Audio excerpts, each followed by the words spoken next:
This is Killer Innovations, a show about ideas, creativity, and how you can innovate. Welcome to the Innovators Garage, where you learn to create your next game-changing killer innovation. Welcome to Killer Innovations. I'm your host, Phil McKinney. We are back here in the studio. We are getting ready to head into the holidays. As I've mentioned before in the show, we will be at the Consumer Electronics Show again this year with the mobile studio. So if you or you've got a guest that you would recommend who's going to be at CES, would love to hear about it. Just drop me a note over at phil@killerinnovations.com. And we'd love to, have you stop by, check out the mobile studio and catch up. But also if there's a guest or you've got an interesting innovation story you would like to share, we'd love to host you and have you do a segment for the show. So again, CES, which starts January 7th in Las Vegas. Drop me a note at phil@killerinnovations.com. This week, we do have a special guest with us here in the studio, somebody who's been in the innovation game for quite some time. Those of us who've survived all these years trying to win at the innovation game is Amy Radin. Amy has just recently come out with a new book. It's actually not her first book, but this one really talking about the role of innovation, everything from startup all the way up to large enterprises. So Amy and I have kind of a similar kind of an experience of working across the entire spectrum of companies in the innovation game. So Amy, thanks a lot for taking the time to join us here on the show. Really great to be here, Phil. Thanks so much for having me. So, Amy, before we get jumping in talking about the book, let's give the listeners a little bit of context about yourself. So, talk a little bit about your background and how you got into the whole innovation game thing and where you're at now. Sure. So I guess I would divide my career up into 3 chapters. And chapter 1 was really, I was a direct marketing person getting the mail out the door at American Express. And around 2000, this thing called the internet came along and started to get a lot of attention as something that had commercial opportunities. And I guess one of the bigger career insights I've ever had led me to chapter 2 of my career. And that was when I said to myself, I have this background from doing direct marketing in working with large data sets and partnering with technologists to deliver personalized, segmented offers and experiences and product and services. That sounds like it could be pretty relevant to digital. And as a function of having that insight and luck and timing, which always plays a role, I started chapter 2, which involved going to Citigroup and leading the digital transformation of the credit card business, which you have to understand was at its peak a business that generated about $5 billion in earnings and had close to 100 million accounts. So a massive business, but one in which clearly being in a big, highly regulated, publicly traded company, a lot of concern about protecting earnings and not doing anything that would create issues or unpredictability. So over the course of several years, built through testing and learning and experimentation and a lot of influencing and sometimes tough projects, but built a great team and built out the business model for digital for that business, ultimately becoming Citigroup's first chief innovation officer. A couple of years ago, I began chapter 4, which is when I decided to start fresh and leave the corporate world. Seeing what was happening in technology in general, fintech, insurtech, after the financial crisis started to cool off and people started focusing on growth again, I started a new career working largely with startups as an advisor, oftentimes on marketing strategy and how to sell into large enterprises, such as those I work for, and also wrote my book, The Changemakers Playbook, where I really kind of unpacked everything I've learned over my career and also included the perspective of about 50 other corporate innovators, founders, and investors who participated in my research for the book. So that's my story. So it's interesting because, having been the CTO at HP, trying to be the change maker inside, when I retired, we were 120 billion in revenue, 240,000 employees. And in my book, I refer to all the the people who got in the way, as I say, right? They were the innovation antibodies. Right. These are the people who are like, oh, you can't do that. It doesn't, cost too much. We can't, it's not, you're going to risk something else in the business if you do that, those kinds of things.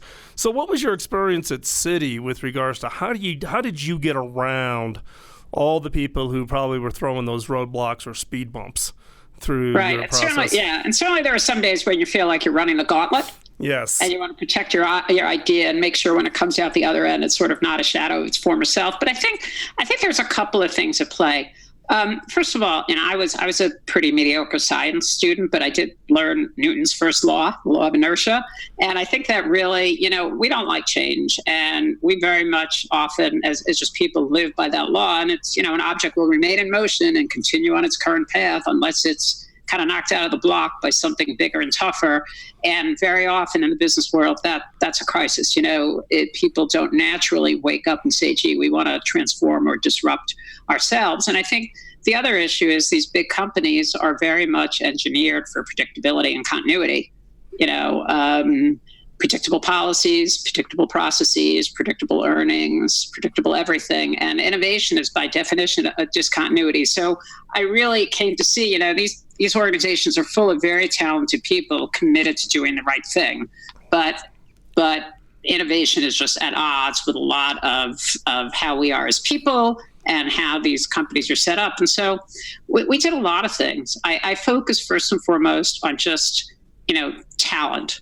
Just having the strongest, most diverse, most collaborative team that I could get. And we built an incredibly strong, because I am not a technologist, so I want to be clear about that. My own background was very much in marketing, but recognize the importance of building a very strong partnership with our decision science colleagues and also with our risk management organization, because we're a lending business. So we would rise and fall on our ability to underwrite. But through those partnerships and using our direct marketing skills, we had good DNA as a culture around testing and experimentation. Yeah. And so we would develop a hypothesis, see a consumer trend, see something and say, okay, how will digital affect this aspect of our business or our customer experience? And test it through. And we eventually were able to have pretty routine processes around testing and experimentation. And we just kind of drove out the changes. It was hard work. Yeah, well, it always is, right? Because if it was easy, anybody would do it, right? It's an endurance race, right? Question, though, because you're one of the few people that I've talked to that came from a marketing background to then become a chief innovation officer at a very large global company. What do you think the skill sets, given that perspective, what do you think the skill sets for a chief innovation officer are today or should be today? Because it tends to be, people think of technical, right? They think of somebody being like a CTO, becoming also the chief innovation officer. It always seems to be some kind of a tech spin, but you were very upfront that you're not a technologist.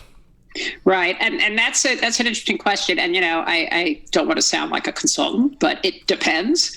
It depends upon how you're defining the role and what you want the chief innovation officer to do. In our case, we had two major functions. One was we set ourselves up a little bit like an early corporate venturing unit, and we brought seed capital to business heads around the world in the Citi ecosystem who recognized that innovation was going to be important to their transformation and their growth, and really put consumer insights at the front of deciding where to place our bets. So as opposed to starting with, gee, we have this cool technology, what can we do with it? We said, gee, we have an insight about an unmet need of a customer group who we want to serve. How can we use technology as an enabler? And then it came down to leadership skills, being able to bring really strong partnerships with the local business heads. And obviously, we were hand in hand with technology. I think that's an interesting point from the standpoint of 10 people with a technology background, or wherever your background is, you tend to come from that perspective. But you also mentioned early on that it really is around also having a diverse team, correct? Yeah, because I think the innovation is hard and it's challenging. I think tough problems are more likely to be solved when you have diversity of thought, expertise, perspective, life experience.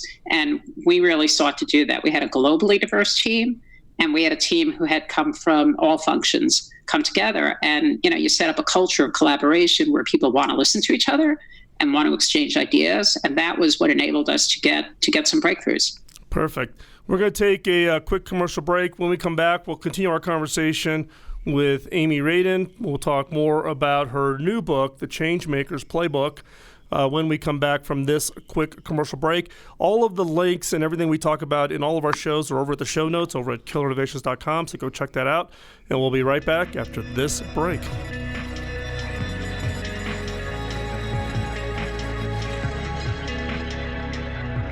Welcome back to Killer Innovations. We're continuing our conversations with Amy Radin. The first segment, we got a little bit of background on Amy's background, but I'm more specifically interested, Amy, in talking about your new book, The Changemakers Playbook, How to Seek, Seed, and Scale Innovation in Any Company. And I'm going to jump in right from the title here, because this is a conversation, as you know, amongst everybody in the innovation game and chief innovation officers, is there really that big of a difference between innovation of companies of different size, or are the problems that similar that you can write a single book to cover that full breadth of companies? Right. That's a great question, Phil. So one of the things that I set out to do in writing the Changemakers Playbook was, I started out saying, well, it's going to be like my catharsis of everything I tried to do in my career, and sometimes was successful as a corporate innovator, and sometimes the obstacles were just too great. And then I thought, well, that won't be very interesting. I really want to go out and talk to other people. And I deliberately chose to interview people across about a dozen sectors and to talk to corporate innovators, startup founders, and investors, because my hypothesis going in was, this issue of being successful as a change maker, functional and technical skill really helps. Clearly, there's an expertise that you need to do this kind of work. But my sense was that it's about a mindset and a wiring and a set of leadership skills, and that how you execute might be different in, the garage startup versus, a Citigroup where I worked. But a lot of the challenges are pretty similar. And it was very interesting to see how much commonality there was across the challenges that both founders and corporate innovators face. But look, the thing is, you think about it, startups, are amazing.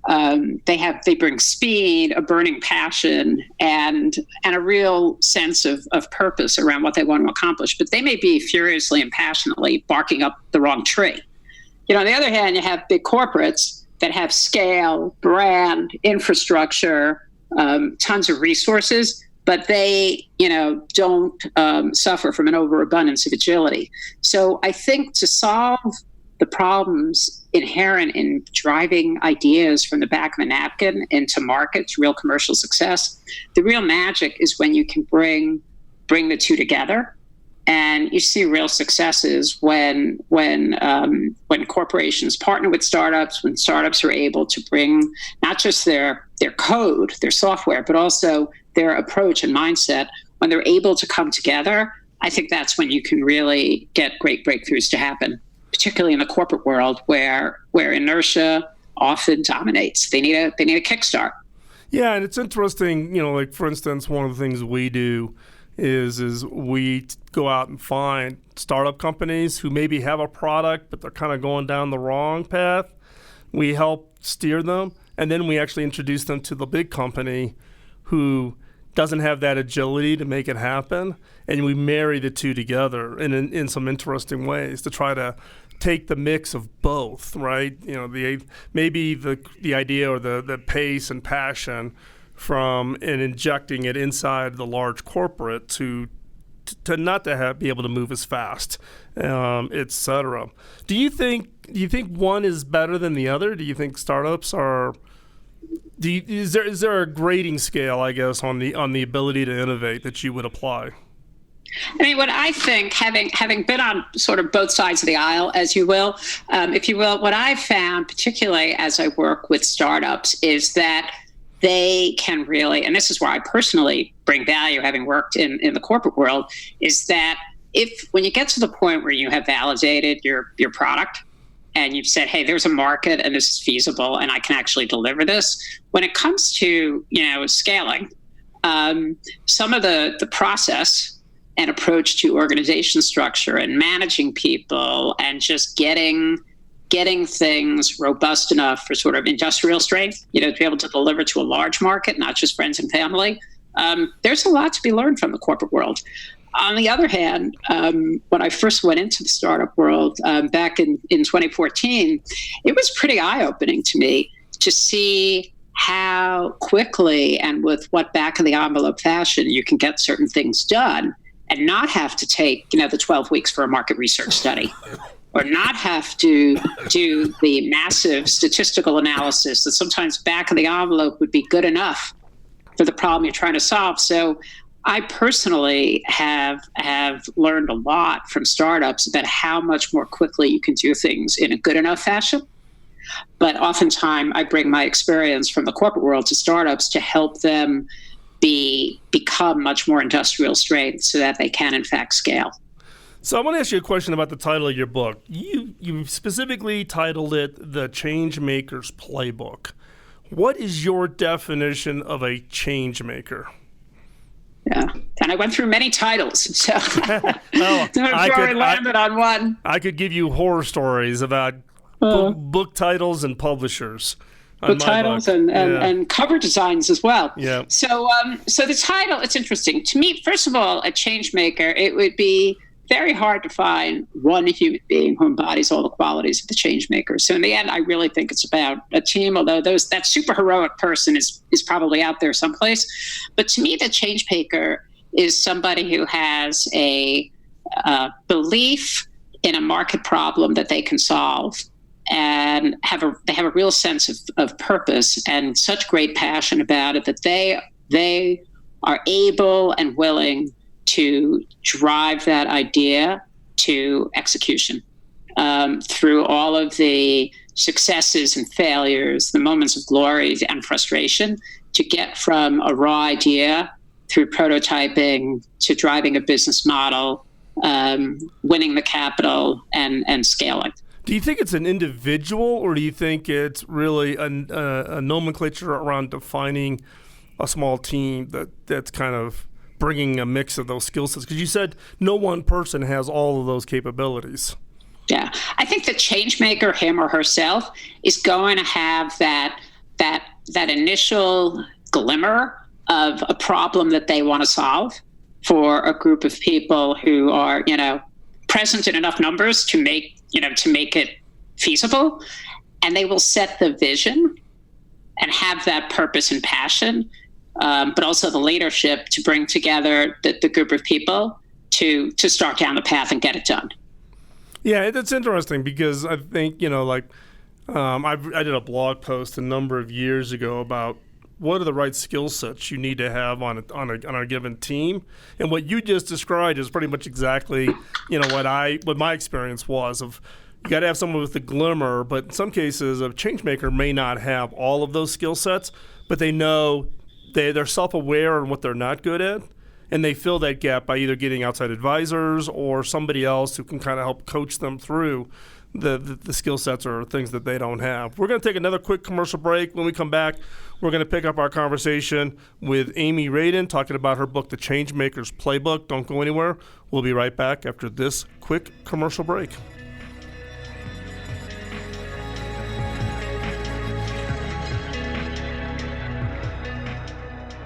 Welcome back to Innovations. We're continuing our conversation with Amy Radin, author of The Changemaker's Playbook, How to Seek, Seed, and Scale Innovation in Any Company. And Amy, I've been sitting here looking at your book. I'll admit I haven't got completely through the book, but I've read a good part of it. By the way, I love the culture section, one of my favorite sections of the book. But I wanted to ask you specifically about this concept of seek, seed, and scale. Can you give us just kind of a quick umbrella of what you mean by that? Sure. Well, as we already talked about, Phil, innovation is tough and it's complex. And so in writing the book, I wanted to be able to lay it out in a framework that was accessible and practical. I didn't want to write a theoretical or academic book. And so I came up with this notion really from all the conversations I had with the 50 experts of seek, seed, and scale that, again, I call it a framework, not a process, because innovation is not really linear. You could go back and forward. You could spin your wheels a little bit. You don't know if things are going to take, days, weeks, months, or even years. But having a framework gives you the opportunity to say, look, I need to cover these bases in order to increase the odds of having success with my innovation. So just to comment on a few key parts of it, seeking is very much about once you've got the notion of the idea that you want to pursue, being very focused on insights from potential users. What is it? What are their needs? And not because you ask them, what do you need or what do you think of my idea, but because you really get into their space, kind of get into their lives and understand a lot through their behavior, more through what they tell you. What are the problems that they're struggling with?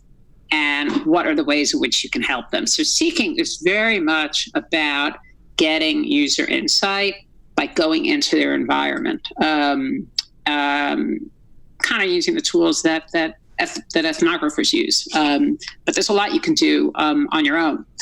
Seeding is very much about saying, okay, I want to really validate my concept. So it's about prototyping. It's about connecting user insights to your business model. Because a lot of feasibility, it's not just, I think just about anything is technologically feasible these days, but it's the feasibility around can you deliver and can you develop an economic model that's going to make sense and create whatever the returns are that your investors are going to demand. Then scaling begins with this notion in the framework that I call the green light moment. And I think this is an area where founders and even corporate teams sometimes struggle. You validated what you have has potential, and now you want to scale. But you've got to, or it's really smart to just take a check on, okay, what got me here may not get me there. So do I have the full complement of skill sets? Do I have the team structure? Do I have the processes? Do I have the data security? Do I have the support that I need to go from maybe hundreds or a few thousand users to now tens of thousands or hundreds of thousands or millions?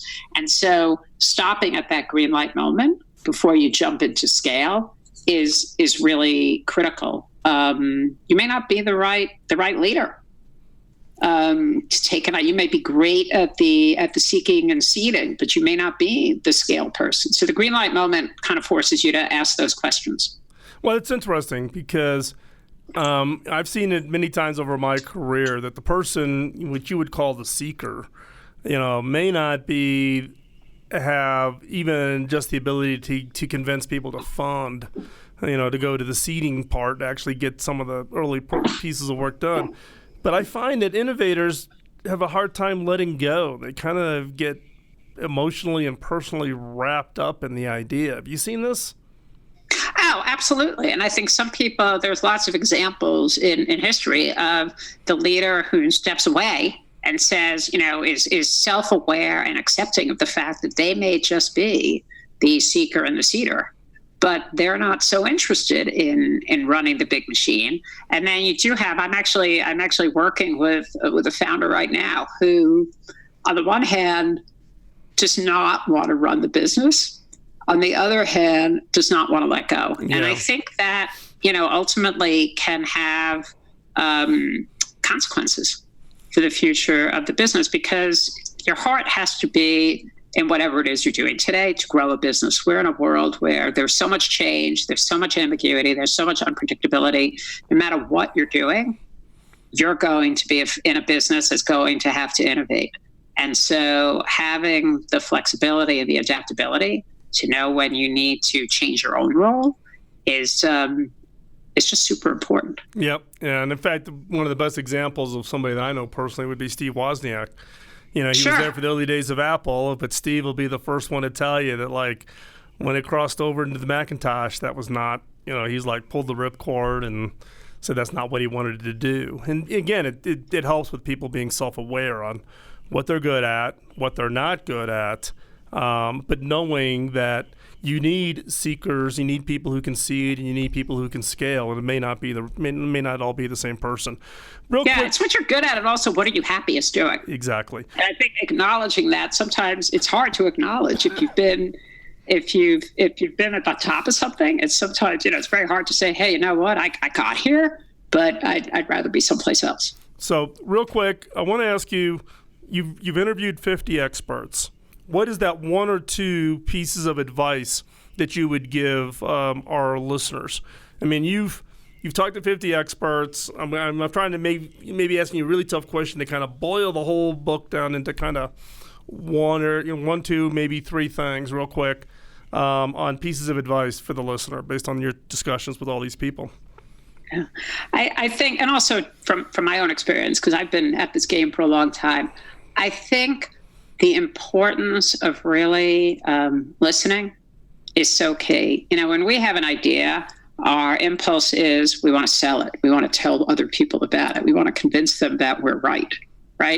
But I think listening, starting with your users, and listening with all your senses, eyes and ears, not just ears, but listening to the user so you understand what their needs are. Listening to the people who you have to influence to help you. Going back to some of the challenges of innovating in the corporate world, we focus a lot on selling our ideas, but sometimes listening to understand our colleagues' concerns and where they see risk, and focusing on helping them feel you can mitigate that the downside isn't as bad as they say it is. That comes from listening. And then in the other thing is listening to people's emotional reactions. So in validating a market need or the financial potential, we put a lot of confidence in spreadsheets and numbers, but my very first innovation mentor, a guy who I worked with years ago in banking, used to say, you want to look for the emotional reaction. And when you show people your prototype, if they break into a smile or they jump out of their seats or they become really engaged, that emotional and sometimes physical reaction is a lot more telling and predictive than reams and reams of statistical analysis. So if there's one thing we do, 360 listening is going to help change makers be more successful. Perfect, Amy. Hey, if listeners want to keep track of what you're up to, what's the best place for them to find out and follow along? Right. Well, first of all, I'd love it if people would pick up a copy of my book, The Changemakers Playbook. You can also go to my website, amyradin.com, amyradin.com/book. And at the site, you'll find you can download a free excerpt of the introduction in chapter 1 of the book, so you get a taste of what it's all about. There's also a free download of the Seed Scale infographic framework. And you can sign up for my free monthly e-newsletter, which I promise does not try to sell you anything. It's always content and ideas to help change makers be more effective. Perfect. And we'll have all those links over in the show notes over at killerinnovations.com. And again, Amy, thanks a lot for joining us on today's show. Listeners, don't go anywhere. We've got segment 4 coming up, which is 5 minutes to new ideas. We have a new question that we're going to be posing today, something to help spark for you possibly a new idea that you can take forward, both either to start a company or to apply to your own business that you're currently in today. So don't go anywhere. We've got the segment 4 coming up. And don't forget, we will be at CES. So if you've got guest suggestions, drop me a note over at phil@killerinnovations.com. And we're going to be right back after this quick commercial break. You're listening to Killer Innovations on the BizTalk Radio Network.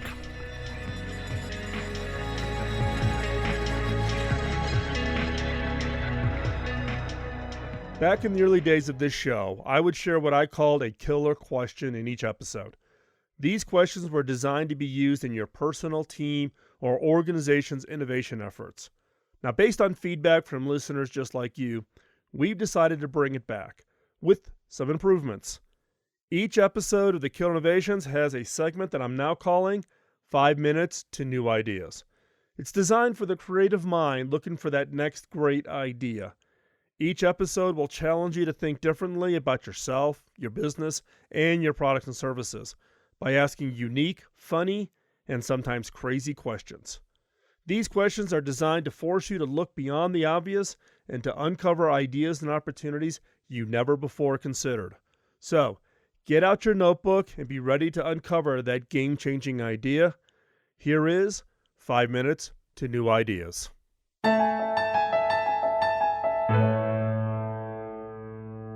Every hot trend reaches a point I like to call the Uncle Larry moment. You know what I mean. It's that juncture where one of your older relatives announces he has taken up something that had seemed cutting edge or futuristic and exciting up till that moment.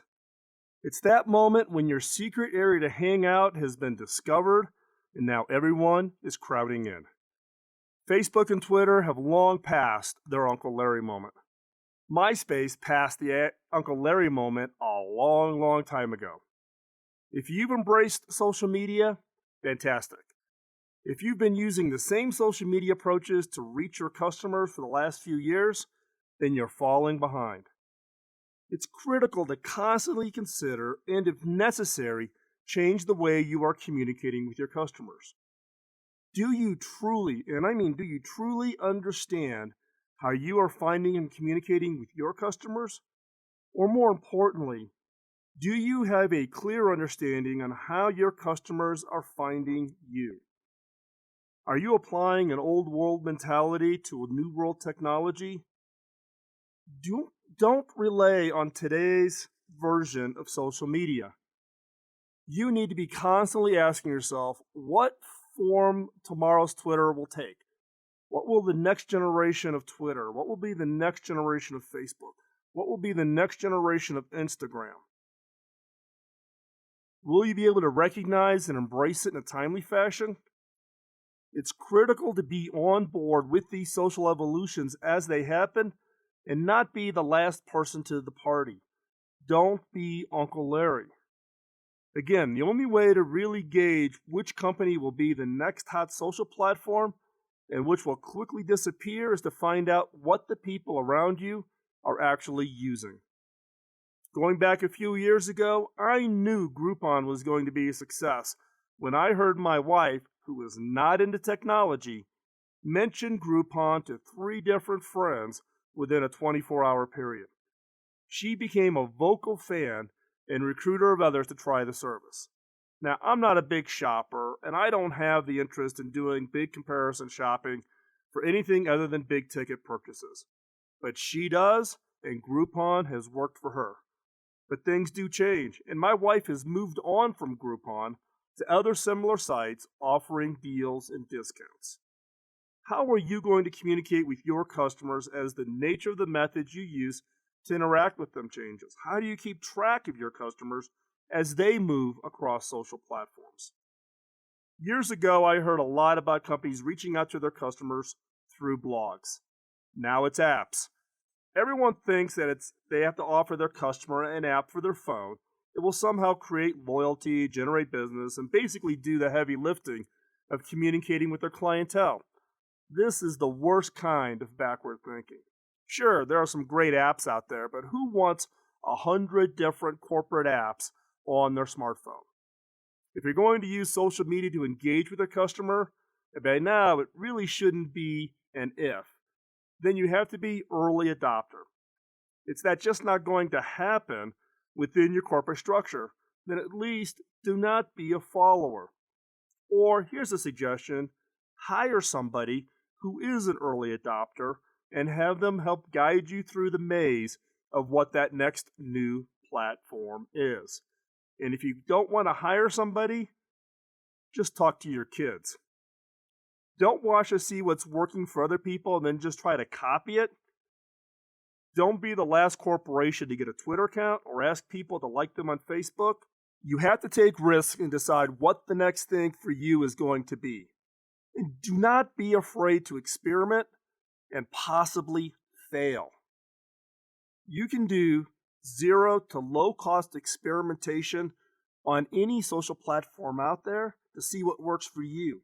But you have to be willing to experiment. It's all about innovating everything you do. So ask yourself, how will you identify and locate customers in 5 years? Now, in order to discover the answer to this, you'll need to understand, where are your customers going to spend their time in the next 5 years? What is going to be that important thing that's going to command their attention? What's that new media, that new on-site site that's competing for that time of attention in 5 years? And how will you communicate with your customers in those new types of social spaces? Do not be satisfied by asking these questions once and think you're done. This is one of those questions that you need to never stop asking. If you stop asking this question, then your customers and your competitors are going to leave you behind. I'm Phil McKinney, and thanks for listening. Thanks for taking the time out of your busy schedule to join in. If you have any comments or suggestions, drop me a note over at phil@killerinnovations.com. Now, the reason I've been doing this show since 2005 is to pay back my early mentor by paying it forward. My first mentor, Bob Davis, invested an immense amount of time in training and coaching me, which had a major impact on my career. When I went back and asked him how I could pay him back, he just laughed and said I couldn't. I had to pay it forward. If I could ask for a favor, could you help me pay it forward? How? 1, give us a rating wherever you get your podcasts, as that helps spread the word. And 2, by telling others about the show. This episode of Killer Innovations was produced by the Innovators Network. You can find the show notes and the entire show catalog over at killerinnovations.com. I'll talk to you next week. In the meantime, go out and change the world with your killer innovation. Bye-bye.